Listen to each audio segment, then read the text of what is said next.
Hi, I'm Len Rydell, Executive Director of the Blue and Gray Education Society, graduate of the BMI class of 1975.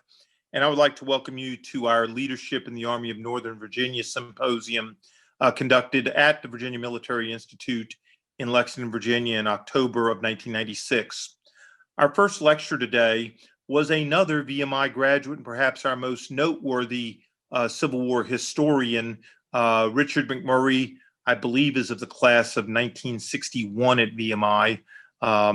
At this time, Richard would have been about 50 years old about 60 years old, because he was about 35 years removed from his cadetship, whereas I was just coming up on 20 years after my cadetship. And Richard, Rich is one of the funniest guys I've ever met in my life, and his scholarship is impeccable, but he doesn't waste a lot of time or a lot of words. And if you picked up any of his books, such as Two Great Rebel Armies or John Bell Hood, or any of his other works, the Third Battle of Winchester, or the Fourth Battle of Winchester, I'm sorry, you will find that he has several strong feelings. First, he cut his teeth studying under the legendary Bell Wiley at Emory University in Atlanta, Georgia. And one of the things that people outside of Virginia who were his Civil War historians put forward was that far too many historians suffered from VD, that was Virginia disease, and that all of the history of the Civil War, if you were to listen to most of the Eastern historians, would be that the war started, ran, and ended in the East. And while technically it did, McMurray in his studies, because Richard is a contrarian in most every instance, he downplays the significance of operations in the East and points out that the Civil War really was fought and won in the West. And so consequently, much of Richard's significant scholarship is dealing with the contrast between the great armies of the East and the armies of the West. And so when I invited him to speak back at his alma mater, and I asked him to participate in our Leadership of the Army of Northern Virginia, of course, Richard, being contrary, wanted to deal with a compare and contrast, which was so ably done in his book, Two Great Rebel Armies. So you will find, if you've never heard Richard before, his humor is wry, but he is spot on in his analysis, and he gives you a great many things to think about, and he zeroes in on the most important facts that are related to things. So please sit back, relax, and enjoy Richard McMurray's presentation on Two Great Rebel Armies. When Lynn called me up to come up here for this seminar, I tried to get out of this with my favorite Gone with the Wind response by saying, "Lordy, Lordy, Lynn, I don't know nothing about no Army of Northern Virginia." But Lynn had his own Gone with the Wind comeback. He said, "Frankly, I don't give a damn." But as Lynn indicated, I really have not spent a great deal of time studying the Army of Northern Virginia. My interests tend to run toward the central part of the war, although I do enjoy occasionally getting back here on the isolated and basically irrelevant eastern periphery of the conflict. Because the scenery is beautiful, the folks are nice, and there's some pretty good food around in various places on the eastern part of the war. So I've spent most of my time studying what I refer to as the real war, the war in the West where things happen. But I think if you do that, and if you contrast what happened in the West and what happened in the East, you come to some conclusions that will help you when you deal with a subject such as this seminar is dealing with, the leadership and high command in the Army of Northern Virginia. And so I want to make a few remarks this morning aimed primarily at understanding the leadership and high command of the Army of Northern Virginia by looking at what the Army of Northern Virginia was not. and by looking at that army in contrast to the other large Confederate army, which was the Army of Tennessee. This was, this was a question that I got interested in many years ago, because if you look at the big picture of the Civil War, it becomes quite obvious, excuse me, it becomes quite obvious that of the Confederate military forces, one of them was quite different from the others. One of them was quite different because it tended to win battles, and the others tended to lose battles. And as I say, if you look around at the Civil War, you've discovered that over here in Virginia, for some reason, the Confederate Army, the major Confederate Army that fought in Virginia, was able to win battles consistently from the beginning of the war almost down to the very end. And even at the end itself, when it began to lose battles, it ultimately came to surrender. It was more because of what had happened elsewhere than it was with what had happened here in Virginia. So by looking at the Army of Northern Virginia, comparing it with other Confederate armies, I think you come to some major conclusions about the war in general and about all of the Confederate military effort, and more particularly for the purposes of this seminar, about the Army of Northern Virginia. You can understand why it was that that army was able to achieve a great deal of success during the war, and why it was that other Confederate armies were not. If you start and look at what the Army of Northern Virginia accomplished over the course of the war, you will find that there's a whole list of reasons of why the Army of Northern Virginia was very successful, why other Confederate armies tended to lose. And what I want to do is just give you a very brief general sketch of this, and then talk about the leadership of the Army itself, because after all, that is the subject of our seminar.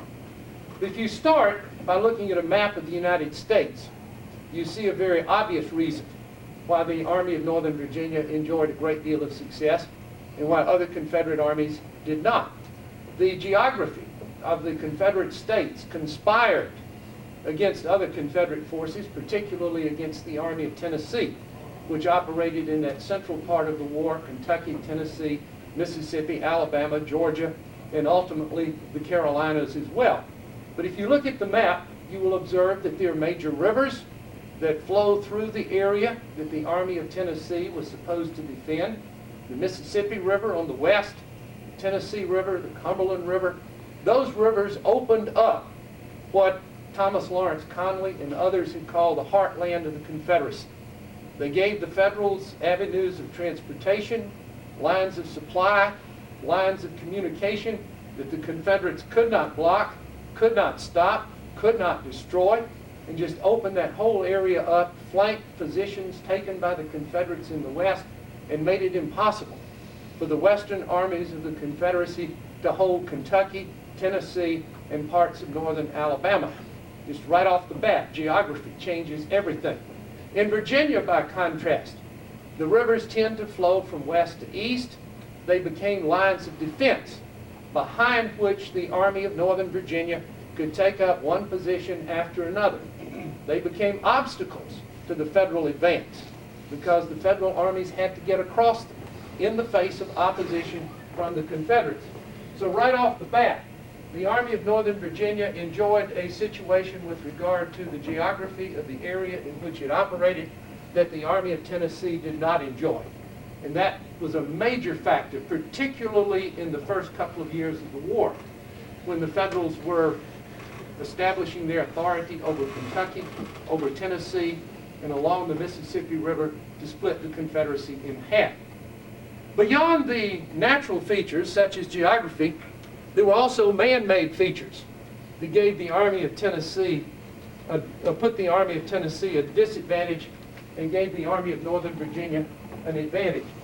The economic structure of the South was disproportionately concentrated in the East, especially at the beginning of the war, in terms of industry, railroad mileage, canals, well-built roads, such as the Virginia Highway Conference going on here at the moment, and other things. The Army of Northern Virginia operated in an area where it could move fairly easily, where it had lines of supply, where it was in a fairly small area.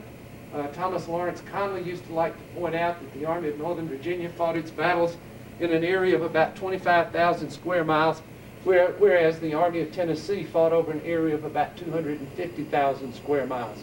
And if you're defending a 25,000 square mile area, it's a much easier task than trying to defend a 250,000 square mile area. The Army of Northern Virginia had industrial resources, transportation, and supply fairly close at hand, whereas the Confederate armies operating in the West did not. The Army of Northern Virginia also enjoyed a great advantage in terms of the Federal generals to whom or by whom it was opposed. If you look at the character of Federal high command during the war, you will discover that by sheer coincidence, which is the only explanation I can give for it, the Federals tended to concentrate their good generals in the West. I'm not talking about combat leadership. I'm not talking about brigade command, division command, corps command. I'm talking about army command. Now, there's a big difference between commanding an army and commanding a division or brigade or a corps. And the Federal generals, who were really competent in high command, tended to be in the West. Whereas the Federal generals who were much less competent for one reason or another tended to be in the East. You look at the Federal generals in the East, and there was Irvin McDowell.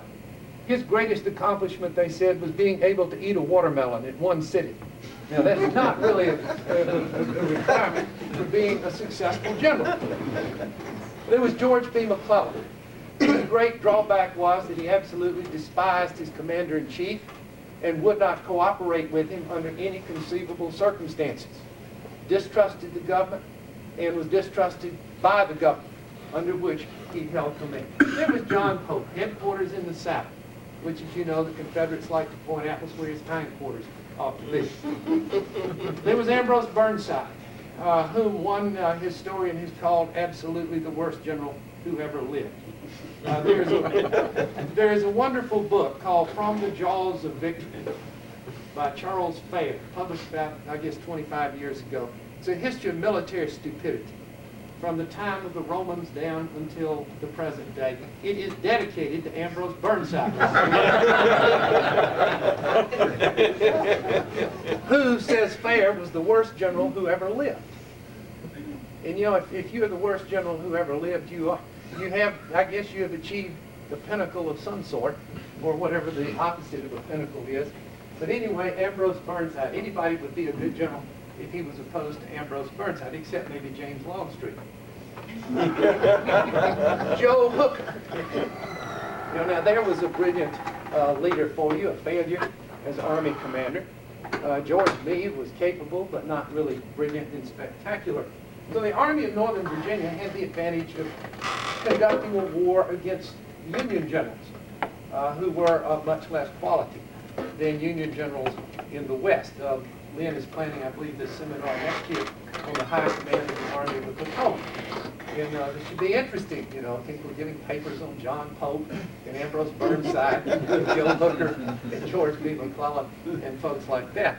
Whereas, by contrast, look at who the Federals had in the West to command their armies. You know, there was Henry Halleck. Henry Halleck's a much maligned general, and he was certainly not competent to move an army around in the field, but in his overall picture of the war, he had pretty good understanding of what was going on. Had U.S. Grant, William T. Sherman, George H. Thomas, James B. McPherson, Philip H. Sheridan in the early part of the war, John Schofield, all these people were out there in the West. And as it worked out, the Confederates had their worst generals opposed to the Union's best generals. And that tended to work very much against the Confederates in the West. And the opposite of that, at least from 1862 on, worked in the Confederates' favor in the East. The Confederates who fought in the eastern part of the war also benefited from what we might call the psychological explanation of Union military failure in the East. There is a wonderful book by Michael Adams called From the Jaws of Victory. It is an exploration of the reasons for Union military defeat in the East. And Adams points out that in the 19th century, most Americans believed certain things about the country. Now, a lot of these beliefs were wrong. You know, countries tend to do this. They create these myths about themselves, and they believe these myths. And it doesn't matter whether the myths are right or wrong, because the myths, either right or wrong, become the motivation for what people do. You know, people act on the basis of what they believe to be true, not what is true. And in the 19th century, Americans held a number of beliefs about the country that were not true. But the Americans believed them. And that very much affected the way they acted, and in terms of the Civil War, it very much affected the way they fought. Americans in the 19th century believed that two distinctive groups of people from the British Isles had come to colonize North America. The northern colonies had been the recipients of the low-class Anglo-Saxon scum out of the British Isles. Just absolute worthless, craven cowards, people who had been trampled into the mud by William Normandy and the English, William the Conqueror and the Norman Conquest in 1066, and all just absolute worthless, mud-sills, low-class, Jack Davis kind of person. Just totally worthless, no military ability at all. By contrast, they thought, the southern colonies had been settled by the English aristocracy, the gallant, chivalrous, militaristic aristocrats, the kind of people who had come with William when he crossed the English Channel in 1066. And because they believed that, they in effect thought that the southern states in the 19th century were populated by people who had inherited all of the military characteristics of the English aristocracy, whereas the northern states were populated by these people who had inherited all of the worthlessness of the the worthlessness of the low-class Anglo-Saxon people at the very bottom of English society. I was doing a talk on a somewhat similar theme one time to the New Orleans Round Table, and there's this guy down there. He's the kind of person who's investing his retirement funds in Confederate war bonds, you know, that sort of person. And I was describing this theory that the northern states were populated by worthless scum, and he was in the back of the room just nodding like this, in total and complete agreement with it. Well, we know now that these beliefs were false. The very low-class people in England did not come to the American colonies because they couldn't get here. And there was no reason for the upper-class aristocrats to come. I mean, if you were an upper-class English aristocrat, would you rather come live in the boondocks of North America, somewhere in the swamps and Indians back in the woods, or would you rather prefer the bright lights and teeming flesh pots of London, or some of the other great English metropoli, whatever the plural cities, some of the other English cities? And consequently, with one known exception, no English aristocrat came to the New World to live. You know, there were a number who came as government officials and military officers, naval officers, but they came with the idea that, God, I want to get back to London as fast as I can. And that was their primary purpose when they were here, was scheming and political conniving to get back to London. But Adams points out that people in the mid-19th century believed this, and therefore they believed that Southerners in general were much better in military terms than were Northerners. This belief was especially strong with regard to Virginia, because Virginia was the oldest of the southern states. Virginia was the state associated with the Cavaliers, the English aristocracy.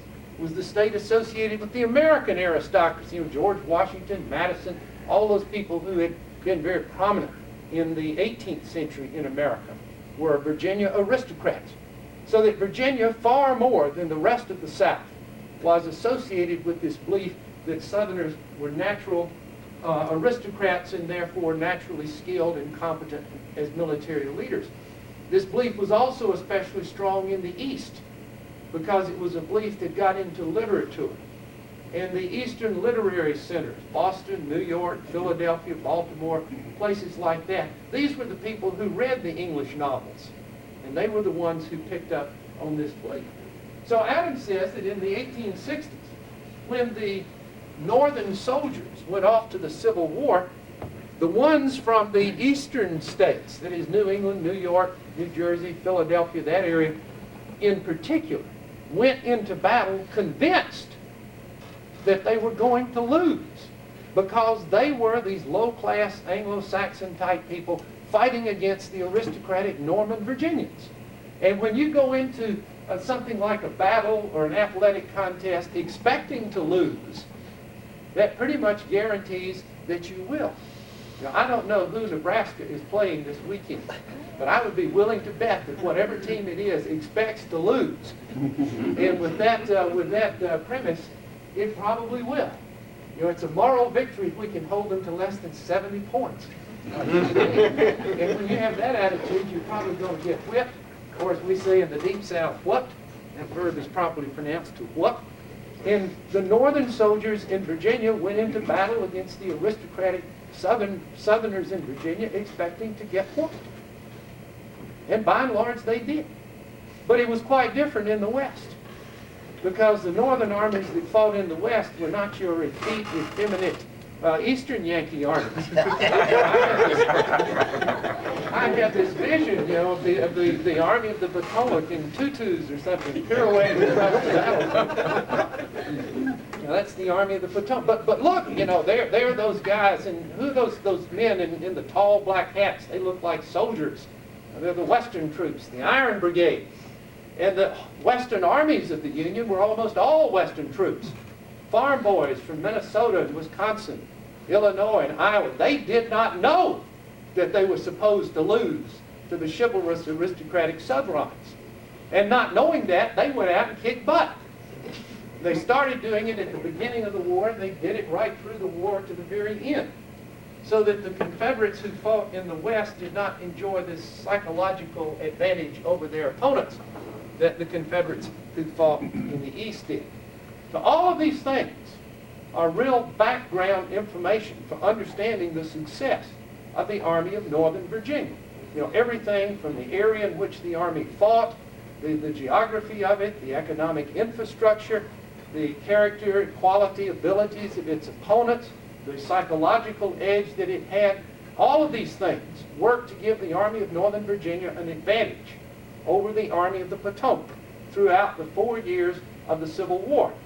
And the reverse of all of these things is true in the West. So that the reverse of this operated in the West to give the federal armies out there an advantage. And these all constitute numerous reasons why the federal armies gained success in the West and why they were unable to gain success in the East. But I think there was another and more fundamental reason why the Army of Northern Virginia enjoyed this type of success that the Confederate Army in the West, the Army of Tennessee, and the other Confederate armies in various scattered parts of the war did not enjoy. I think that the Army of Northern Virginia was a better army than was any other army in the Civil War. Better not in terms of the rank and file, that is the men of the army. You know, to think that the Army of Northern Virginia, that the enlisted men in the Army of Northern Virginia were better than the enlisted men in the Confederate armies in the West is to subscribe to some sort of theory of genetic military weaknesses in the West. It's not true. You know, I think if you look at the Western troops in the Army of Northern Virginia, the Texas Brigade, the Washington Artillery of New Orleans, the 3rd Arkansas, the Alabama, Mississippi, Louisiana troops who came to Virginia. I don't see how you can look at that and say that the Western Confederate soldiers were worse than the Eastern Confederate soldiers. Now, I don't think the answer lies in the rank and file in these two armies. I think the answer lies above that, in the officer corps. And that's what I think we need to take a look at here in a little bit more detail. At every level of military administration, the Army of Northern Virginia had a higher quality and was a better army than the Army of Tennessee or any of the other Confederate military forces. If you look at the distribution of units in the two armies, you are struck by the fact that the Army of Northern Virginia was overwhelmingly an Eastern Army. Most of the units, most of the troops who served in the Army of Northern Virginia came from the eastern states of the Confederacy, Virginia and Carolinas. By contrast, most of the troops who served in the Army of Tennessee came from the western Confederate states, Texas, Arkansas, Missouri, Louisiana, Kentucky, Tennessee, Mississippi, and Alabama. It's just overwhelming. And the easiest way to see this difference is to just sit down with the rosters of the two armies and read through them. How many western troops do you find in the Army of Northern Virginia? How many eastern troops do you find in the Army of Tennessee? How many eastern troops in the Trans-Mississippi forces? How many eastern troops along the Gulf Coast? Very, very few. You can look at the great campaigns that determined the outcome of the Civil War. Fort Henry, Fort Donelson, Shiloh, Vicksburg, Chattanooga, Atlanta. No more than a half a dozen units from the Eastern Confederate armies, or Eastern Confederate states, involved in those campaigns. As I said, this did not make a difference with the enlisted men of the armies, but it did make a difference in the quality of the officers. And therein, I think, is the real answer to this question of the success of the Army of Northern Virginia. It was in the quality of leadership and command that the Army of Northern Virginia had. It's not that the officers in the Army of Northern Virginia were more intelligent than the officers in the Army of Tennessee. They were not. Nor is it that they were more courageous, because they were not. There's no difference in the intelligence and in the courage of the Confederate armies. And all you have to do to appreciate that is to go to the scene of the greatest infantry battle of the Civil War, the most terrible battle, the greatest charge, which was at Franklin, Tennessee, not at Gettysburg. But there was no difference in that quality. The difference instead is in the training, the knowledge, and the experience, and the character, in one case that I'll get to in a few minutes, of the officers in the Army of Northern Virginia. Started at the lower levels with the company, the line officers, the company, regimental commanders, the lieutenants, the captains, the majors, the lieutenant colonels, and the colonels. The people who actually went into battle with the troops. The officers who served in that capacity in the Army of Northern Virginia began their Civil War careers on the average with a much higher level of knowledge of military matters. This grew out of the simple fact of the history of the areas from which the two armies came. Keith mentioned in his remarks a few minutes ago that the Virginia Military Institute was the first of the state-supported military colleges, established in 1839. Short time after that, the South Carolina Military Academy, the Citadel, was established. And it was followed by the time of the Civil War by a similar military school of some sort, at least one, in every one of the southern states, ranging from the Bastrop Academy in Texas through the Arkansas Military Institute at Tulip to what is now Florida State University, that was a military school in Florida, University of Alabama, North Carolina Military Institute, Georgia Military Institute. All these schools are gone now, except VMI and the Citadel, or they have evolved into more general schools, as is the case with Florida State and the University of Alabama.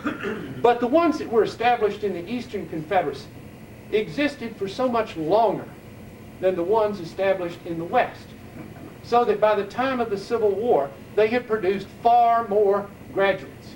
They had trained far more people who had not graduated. The great bulk of people who went to college in the 19th century never graduated from college. They'd go a year or two, and then for reasons of health or financial reasons or just inability or lack of interest in the work, they would drop out. But if you went to a military school, such as one of these that I've described, even for a short period of time, you picked up a basic military knowledge of a level that most people would not have. And that was because of the way the schools operated then. These schools started in July, early July. And if you were going to a school, say you were going to this school in 1852, You were expected to report here about July 5th or 6th, depending on the day of the week. Graduation was usually on July 4th. And a couple of days after that, the new class would come in. And for 2 months, you would live right out here on the parade ground in tents. And you would go through what was in effect basic military training. You wouldn't see the inside of the classroom until September, when they began academic work. So if you came to one of these schools and stayed for only 2 months, you had passed already through basic military training. If you stayed for the first semester, you had gone on to another level of military training. If you stayed for a year, still higher level. And if you stayed for 2, 3, or 4 years, or 5, since at one time these schools had 5-year curricula, if you had stayed for 5 years, 4 years, 3, 2, 1, or a couple of months, you had picked up a level of military knowledge. You knew drill, you knew weapons, you knew how to fire, take care of weapons, you knew how to handle artillery, you knew small unit tactics, drill, administration, you knew guard duty, you knew all of these things that most people have to learn from scratch when they get into military service. The people who went to these schools, once they left, went out into business, into law, medicine, theology, farming, whatever it was they did. And when the Civil War started, they came back into military service. And they came as people who were recognized as having basic military knowledge. And these were the people who were chosen at the beginning of the war as sergeants, lieutenants, and captains. These were the people who were responsible for training soldiers. These were the people who took over in these positions of line command in companies, in battalions, in batteries, and regiments. And the point I'm getting at is that because they had had this experience, they pretty much knew what they were doing. If they had been scattered all across the Confederacy, it would not have had a significant impact on one Confederate army because there were not that many of them. But the fact is they were not scattered all across the Confederacy. They were disproportionately concentrated in the Eastern Confederacy because these were the states where these schools had been in existence for so much longer. And therefore, these were the states that had more of these people. I am in the process of doing a study of the VMI alumni in the Civil War, and the study is not really complete enough yet for me to make any definite comments or numbers about this, but I'm convinced that somewhere around 95% of the VMI alumni who served in the Civil War in the Confederate Army served in the Army of Northern Virginia. And it is about the same for the Citadel, and it would be even more so for the North Carolina Military Institute, and even from the western states of the Confederacy. As Bruce Allardyce has pointed out, there was a tendency for the men with military experience to wind up in Virginia. Because when the war started, somebody who had been to West Point and had settled in Louisiana, somebody who had graduated from VMI and had settled in Mississippi, somebody who was a Citadel alumnus living in Alabama, would rush into military service at the beginning of the war and would go into the first units organized in their new states. And these were the regiments that were created in the spring and summer of 1861. And when they were designated numerically, these were the regiments that got the 1st Texas, the 2nd Mississippi, the 3rd Alabama, the 4th Georgia.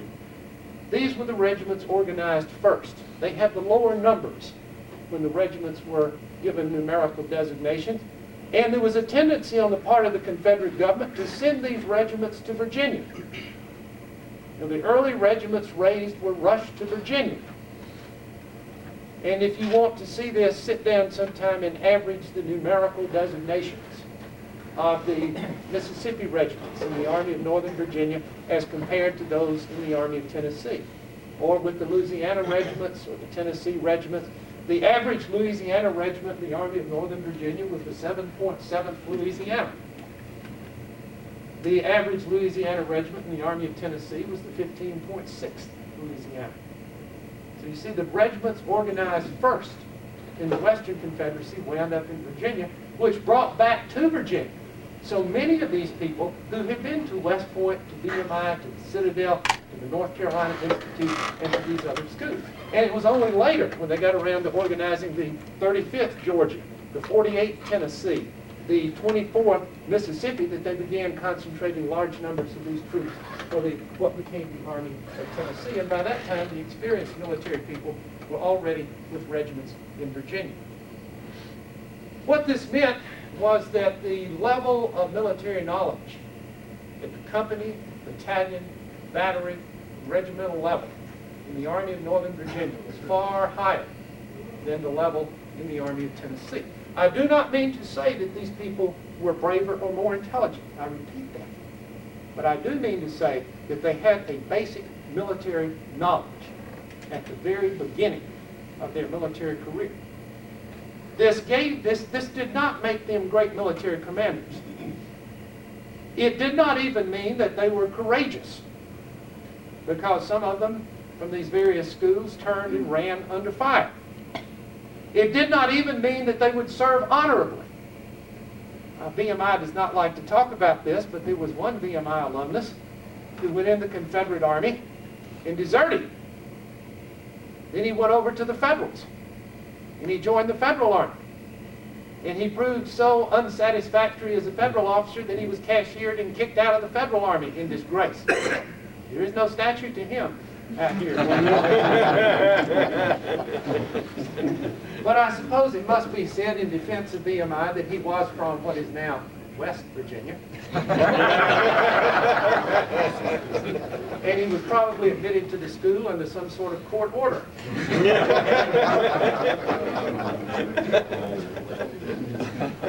So attendance at a military school did not guarantee that these people would be competent, courageous, or even honorable. But it did pretty much guarantee that they knew what they were doing. And when it came to the primary duties of officers at that level, they were able to perform from the very beginning at a much higher level of quality than other officers in other armies without that training and experience were. David Hackworth, who's written a wonderful book called About Face, and if you're interested in military history, you ought to read that book. It's the memoirs of his service in the U.S. Army in the 1940s and 50s and 60s. Hackworth says there are three things an officer really needs to do. One of them is to take care of his men. This was written back in the days before the co-ed status of the U.S. military forces. I suppose now it would take care of his troops or her troops. That involves everything from making certain that they have dry socks and enough food and warm blankets to, above everything else, training so that they know what they're doing. The most important function that an officer at the company, battalion, / level performs is that of training the troops. To train the troops means that the officer is a teacher. And the first requirement for being a good teacher is that you've got to know something to teach. Now, it doesn't matter how well trained you are in the techniques of conducting a class or how much psychology you know. If you don't know the subject, you cannot teach it. I'm about to digress on American education. But that is a basic fundamental thing. You've got to know something to teach it. And this kind of experience gave the Confederate Army in Virginia officers who knew something to teach. They also, said Hackworth, they also have to maintain discipline. It's the second function. The first is take care of the troops. Second is maintain discipline. Third, they must always set the example. And to set the example for the troops, you again have got to know what you're doing. And in all three of these things that an officer must know and must do, the kind of military experience that people who had attended military schools had, the kind that they brought to the Army with them, enabled them to do a much better job. You know, if you want to go out and drill a company, and you've got the company marching around and you've got a drill manual in your hand, furiously flipping through the pages, trying to find the commands to give the troops as they're marching toward a precipice, this does not inspire confidence in the troops, that you know what you're doing. You've got to come out there and know what you're doing, and if you know that, the troops will know it, and their confidence in you will be a lot greater.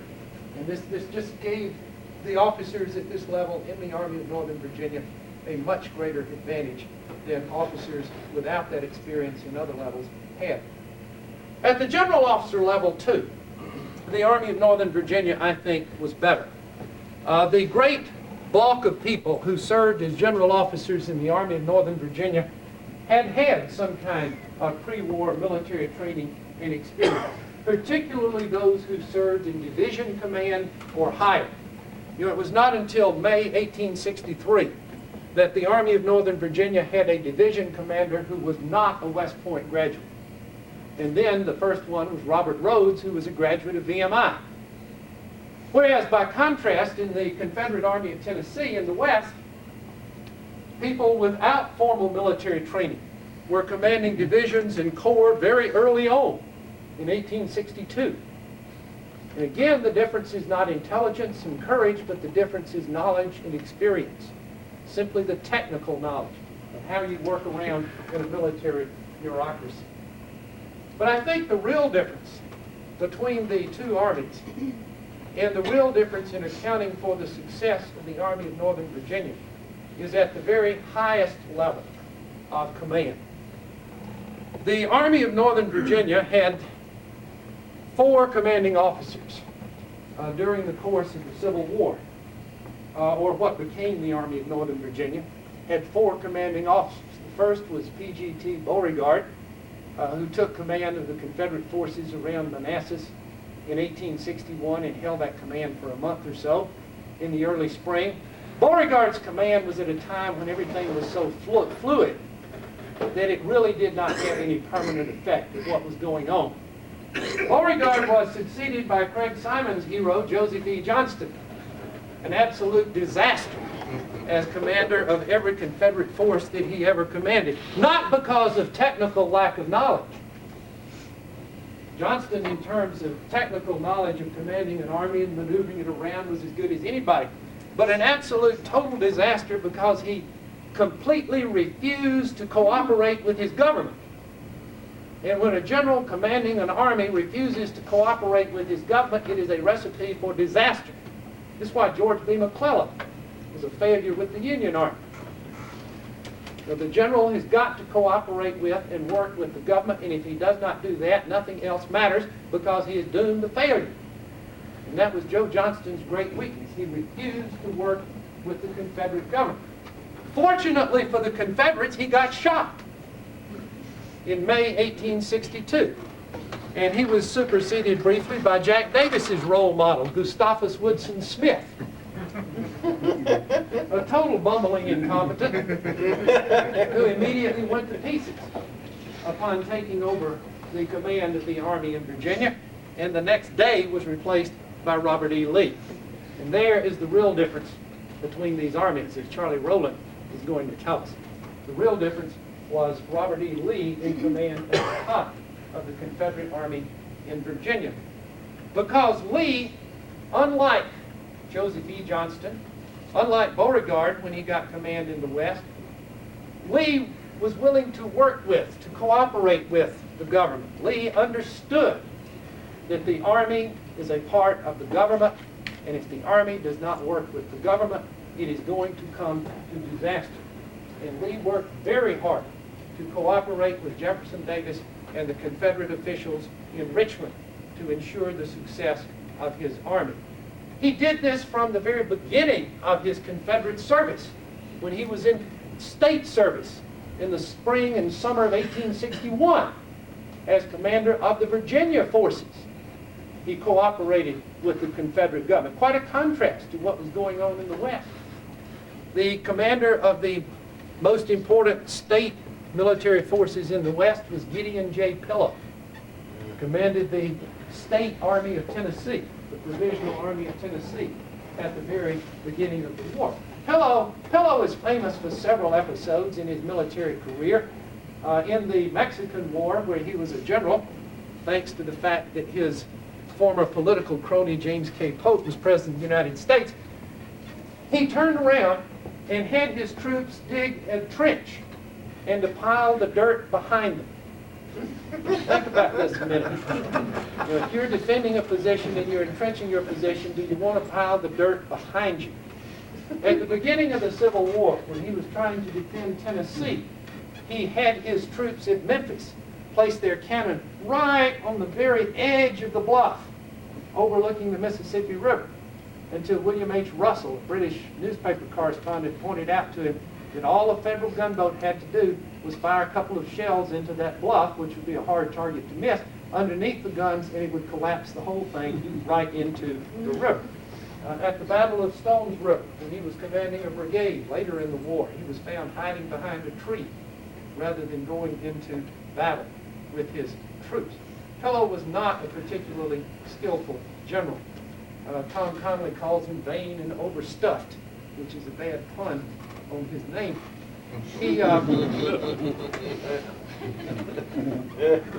He was once the subject of a newspaper editorial in which a Confederate journalist, writing about him, wanted to describe him as a battle-scarred veteran of the Mexican War. But owing to an unfortunate typographical error, it came out that he was a bottle-scarred veteran. The editor was suitably embarrassed, reran the editorial and corrected that mistake, but made another one, so it came out that he was a battle-scared veteran. Which actually, as I've already indicated, tended to have a great deal of truth to this. Gideon J. Pillow set a fine example to the Army of Tennessee, feuding and arguing with everybody as the war went on. The corps commanders who came to the Army of Tennessee were not particularly good.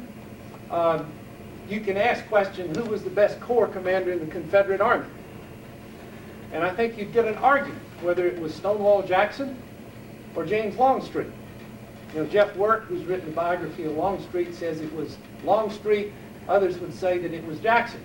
But in either case, he was in the Army of Northern Virginia. And if you raise the question, who was the third best corps commander in the Confederacy, Gary Gallagher makes a pretty strong case that it was Jubal Early, another corps commander in the Army of Northern Virginia. Suppose you ask the question, who was the worst corps commander in the Confederacy? I don't think you get much of an argument there. It was Leonidas Polk, senior corps commander in the Army of Tennessee, who probably did more than any other one person, with the possible exception of Ulysses S. Grant, to guarantee Union victory, with his incompetent and bumbling and stumbling around in the West. The division commanders, same thing, that with maybe one or two exceptions. Patrick Claiborne comes to mind. The Confederate division commanders in the West were a sorry lot as generals, and some of them as human beings. But above all, I think it was the commanding general, because it was the commanding general who set the example for the Army. It was the commanding general who looked after his men. It was the commanding general who maintained discipline. And when that commanding general was Robert E. Lee, he did a pretty good job. But when that commanding general was somebody like Joseph E. Johnston, John Bell Hood, Braxton Bragg, he did not do such a good job. Charlie Rowland's other hero, Albert Sidney Johnston, is a great question mark in all of this. You know, he is the one perhaps promising Confederate general in the West. And had he lived, it might have made a great difference. There might have been a second Lee in the West. But he did not live, and there was only one Lee. And Lee could operate in only one place at one time. And where Lee was, the Confederates would enjoy a great deal of success. And where Lee was not, the Confederates would enjoy or experience defeat. To put it another way, as long as Robert E. Lee was alive, the Confederates were not going to lose the war in Virginia. And it was largely through Robert E. Lee's command and leadership in Virginia that the Confederates were able to achieve a stalemate there. I tell people if the war had been limited to Virginia, it would still be going on. We'd be getting ready to fight the 83rd Battle of Manassas, the 68th Battle of Winchester. It would still be going on, and people in Washington would be saying, golly, I hope this new General Shalikashvili can defeat Lee.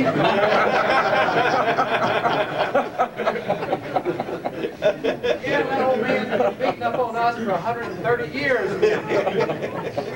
You know, I read Jack Davis's new 10,000-page book, and I thought Ike had him in 45. I still don't understand. Well, you read Jack Davis's book, no wonder you don't understand. But as long as Lee lived, the Confederates were not going to lose in Virginia. They would have at least a stalemate there. I would argue that the war could never have been decided in Virginia in isolation because the Confederates were too smart to lose and not strong enough to win, and the Federals in Virginia were too strong to lose and not smart enough to win. So that had the war been limited to Virginia, as I say, it would still be going on. But fortunately for the Union, the war was not limited to Virginia.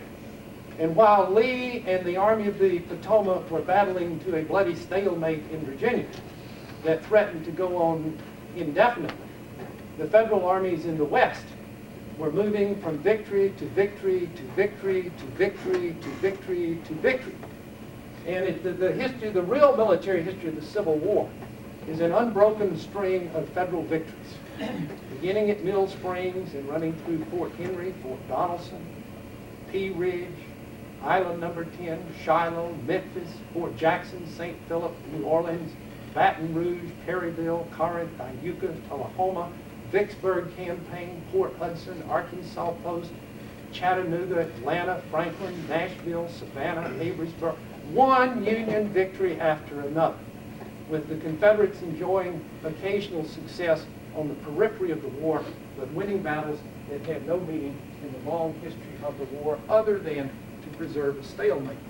But the reason for that, and this gets us back to the subject of this seminar, the reason for that is the quality of the command and leadership at all levels that existed in the Army of Northern Virginia. Thank you. I have taken up my allotted time.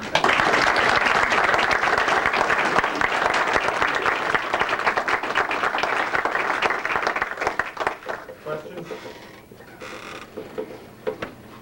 Come on, sooner or later I'm going to provoke some. You always provoke me. I don't see anybody out there.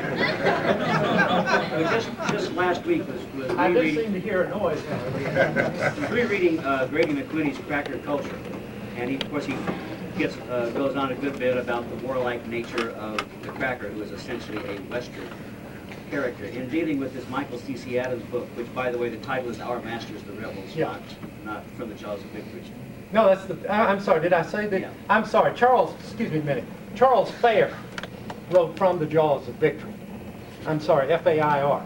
And Michael Adams' book is Our Masters, the Rebels. It's been published in paperback under some new sexy title, but I forget what it is. Do you think that the soldier of the Western Army bought into this same ethic of being descended from the Cavalier great and therefore feeling superiority, or did the Western soldier in fact feel somewhat inferior to the Eastern soldier because of the old Tidewater aristocracy versus Southern cracker?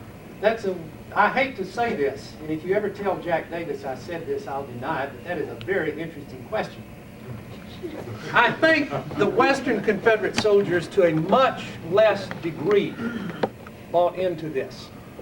They too tended to look upon what was going on in Virginia and to Lee and the Army of Northern Virginia. You read the diaries and letters of Confederate soldiers in the West, and they're just full of comments about what's going on in Virginia. We got word today that Lee won another victory. We got word today that Lee did this, that Stonewall Jackson did that. And when you find references in the letters from the Army of Northern Virginia to the Western Confederates, it's like, oh, those turkeys lost another battle. And so I think that the Western Confederates, to a far, far less degree than the Eastern Confederates, bought into that. Part of it may stem from the fact that the intellectual centers of the South, except for New Orleans, tended to be in the eastern part of the Confederacy. And so many of the early people from the West who rushed into service wound up in the Eastern Confederacy. Yeah, it's the reverse of what happened in the East and the reverse of what happened in the North. Larry Daniels' book makes a little bit out of this on the common soldier in the Army of Tennessee. quit junior year. In this picture, evaluations, your evaluations, what would you say about Bedford Forest? Bedford Forrest, as a small unit commander, I think is by far the best. Either army, either side, either theater. If you gave Forrest 50 men and Jeb Stuart 50 men, I suspect Forrest would win 9 times out of 10. If you gave Stuart 10,000 men and Forrest 10,000 men, I think Stuart would win 10 times out of 10. Forrest could not handle large numbers of people because, like Joe Johnston and George B. McClellan and so many of these other people, he could not work in a subordinate capacity with other people. And, you know, Ed Bars likes to talk about Forrest, you know, getting into fights with other Confederates. You know, and Ed will say things like, "And during the Civil War, Forrest killed 30 men. 28 of them were Yankees. Forrest was shot 4 times, 3 of them by Yankees." He fought with other people, and he fought and argued with his commanders, and I don't think he would have worked well as the commander of a large organization. It wasn't just Bragg. No, it wasn't just. Bragg was the peculiar case. Forrest once wrote a letter about Bragg to a Confederate congressman in which he said Bragg is one grand military abortion.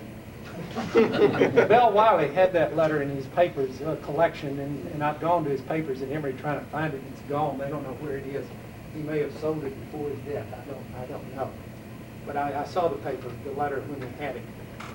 Forrest and Bragg did not get along, but Forrest did not work well with people like Joe Wheeler. And I don't. If you were Forrest's commanding officer, you'd have to be very careful in how you dealt with him, both to avoid being shot by him, and also to get him to work in conjunction with whatever plans you were trying to carry out. Because Forrest was just sort of the loose cannon. And, you know, if he could get out on his own and with a small group where he could lead by example, he was very good. But if it was a big group, you know, a general commanding an army is really a politician. And he's got to work like a politician works. And a politician, successful politicians, have to submerge their own egos and to build up the egos of other people. You know, Robert E. Lee and Jefferson Davis. Robert E. Lee was the successful politician working with Davis.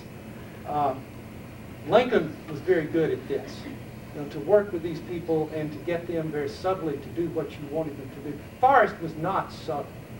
You know, that runs through his whole career, and that's why I think he would have failed commanding a really large force. Yes? How tuned in was the Confederate leadership in Richmond about the differences in the levels of training at the top of the two armies? And if they were aware of that, what did they try to do about it? If we're winning here and losing there, did they try to do anything about that leadership situation? I have never come across anything by Confederates themselves in which they pondered these questions. To some extent, I think they were caught up in the myth of thinking that all Southerners are better in military terms than all Northerners, and therefore all we have to do is to rely upon this natural superiority to carry us to victory. Jefferson Davis was very much desirous of appointing experienced military people to command large forces. You know, I mentioned this, that his choices for division commanders in the Army of Northern Virginia, as long as he had the people to depend on or to count on, were all professional people, or at least people who had professional military training, whereas in the West he did not always do this. In fact, he often got away from it very early in the war. I don't think that he was aware of this, at least not on a conscious level, although he did on occasion send generals from the East to the West. There's an idea that you sometimes come across that Davis sent unsuccessful generals from Virginia to expel them and send them out to the West, people like Theophilus Holmes and Benjamin U.G. and William W. Loring and people like that who had been in Virginia at the beginning of the war and who wound up in the West. Robert E. Lee was very active in trying to get these people out of his army, which is what an Army commander has to do. But Davis also sent some good people to the West, or at least people he thought were good. Remember Stephen D. Lee? You know, Stephen D. Lee was sent out there. John Bell Hood was sent out there at a time when Davis and everyone thought that John Bell Hood was the great shining light of the Confederate Army. So there were a number of these people who were sent from Lee's army to the West. Some, I think, beyond question, with the hope that they would improve the quality of command in the Western Army, although there were others who were sent to get rid of them. But they were, as a general rule, they were not sent to high positions in the West. To go beyond this just a little bit, the real problem is Stephen Woodworth. I always have to slow down. The poet was William Wordsworth. The historian is Stephen. If I got that right, yeah, I got that right. Okay, I always get those mixed up. As he points out in his book, the real problem in the Western command was Leonidas Polk, who was the ranking lieutenant general in the West. The only Longstreet among the lieutenant generals of the Confederacy outranked Polk. And as long as Polk lived, there was a bottleneck at the top of the Confederate command structure in the West. And Polk was able to do all the bad, detrimental things that he did from the very beginning of the war, right on down through the rest of his life, that really undermined and sabotaged the Army of Tennessee. I don't mean to imply that Polk was deliberately saying, what can I do today to lead to Confederate defeat? But he would get up and he would say, what can I do today to make sure that Braxton Bragg, my commanding general, doesn't accomplish anything? And that had the ultimate result of undermining Bragg and undermining the Confederacy in the West. And until Polk was killed, it was just this bottleneck up there. You know, Bell Wiley used to talk about Polk being perforated by a hostile cannonball, but that was not until June 1864. And if he had been perforated by a hostile cannonball in June of 1861, you know, it would have had tremendous difference in the history of the Confederacy. But to get back to your question, I don't think Davis or any of the other Confederate people thought of it in those terms, that all of our experienced, knowledgeable people are bunching up in Virginia, and we need to get some of these people and distribute them to the West. It would have been a tremendous political problem for him. And Davis was not particularly good at handling this sort of political problem. You take this desire to have troops commanded by generals from their own state. Let's say you've got a Mississippi brigade in the Army of Northern Virginia commanded by some highly competent Mississippi officer. They're not going to want to give him up to send him out west, even if he goes to command other Mississippi troops. And so Davis would have been a tremendous political problem in doing a lot of that. And Davis, as I said, was not good at politics. Davis didn't have much of a real understanding of the West, which is ironic because he was a Westerner. Now, I think if you go back and look at what he did, there are a lot of misconceptions on which his policies in the West were based. And I think it would have done him a lot of good to have gotten out more and traveled around the Confederacy. And gotten out of Richmond and gone out and done some other things and see what's happening out in Alabama in 1862 or Mississippi in 1864, know what's going on, but he wouldn't do that. You had a question? Yeah, it kind of follows up a lot of this. You alluded a few times to Lee's relationship with the government and Jeff Davis and such. I was wondering how much of this you saw as a cause and effect, almost like Davis having, you know, his two sons, Lee being the favorite son. How much of a cause and effect with supply and support and, you know, whatever else was afforded to both of the armies did you see as an effect from the government?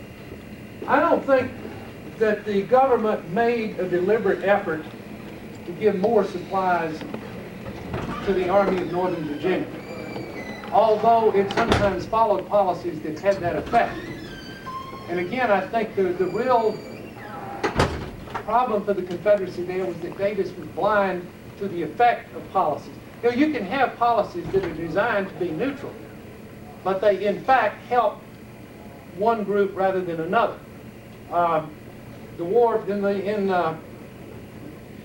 the War of 1812, for example, what the Americans were demanding would have helped the French and hurt the British, and neutral rights to trade with belligerent powers would have helped the French and hurt the British, although technically it was a neutral, even thing. But in fact, it would have had the result of helping helping the French rather than the British, and wasn't really neutral in fact. And so a lot of the policies regarding supply and this kind of thing that Davis and the government implemented had the effect of helping the Army of Northern Virginia and of hurting the Army of Tennessee, but they weren't designed to. And if you just look at the wording of the policy, the wording of the laws, the wording of the orders and regulations, you would say, well, these are fair. But if you go and look at how they worked out, then they tended to help the Army of Northern Virginia and hurt the Army of Tennessee. Goff's book on Confederate supplies got some pretty good stuff on this. And we've got to run out of time here. One more question. One more question, yes. Yeah, I wondered, first 2 days in Gettysburg, when General Lee didn't have contact with General Stuart, why didn't he have used his remaining cavalry for that purpose? Why didn't Lee use his remaining cavalry in the first? I don't know. I know very little about the skirmish at Gettysburg because I maintain it has absolutely no bearing on the outcome of the war. That's another question. I don't know a lot about the details of Gettysburg. I don't know why, Lee. Where's your cavalryman here? He's out in the hospital in Kentucky. I'm sorry, I don't know. Who's Mosby's book? Okay, I haven't read it, but Mosby's Reminiscences.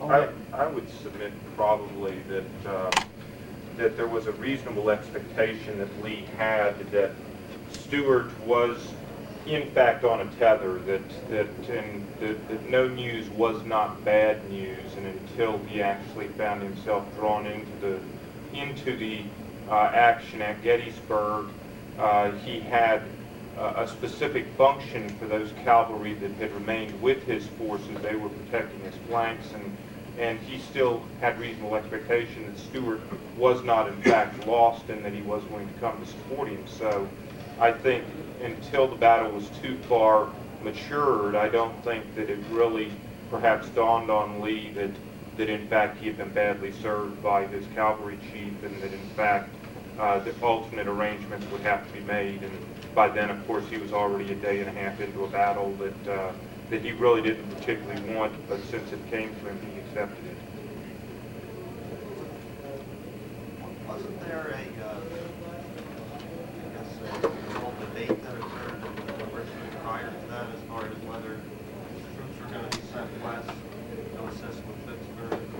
Yes, there was a debate that went on all that spring in Confederate military circles about whether they should send troops from Lee's army to Mississippi to help the Confederates trying to save Vicksburg, whether they should send them from Lee's army to Tennessee to take the offensive there and force the Federals in Vicksburg to come defend Tennessee, or whether they should do something else.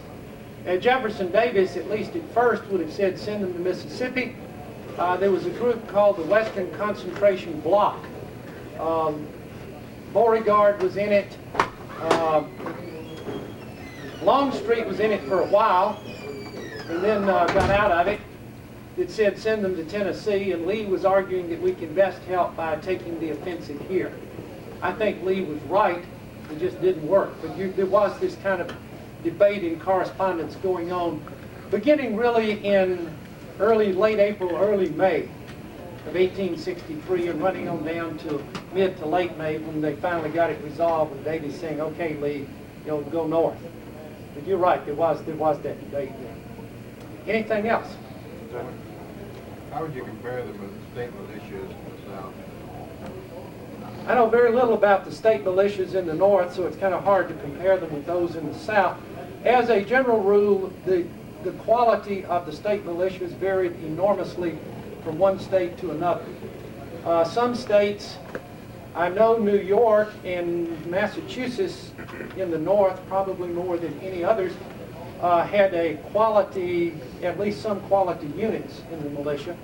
In the South, Virginia did more than any other state, with the possible exception of South Carolina. But they ranged all the way from units that were very, very well drilled, well trained, elite military militia organizations, down to state militias like Tennessee, which for all practical purposes abolished its militia 5 or 6 years before the Civil War, and was hastily trying to reinstitute it in early 1861.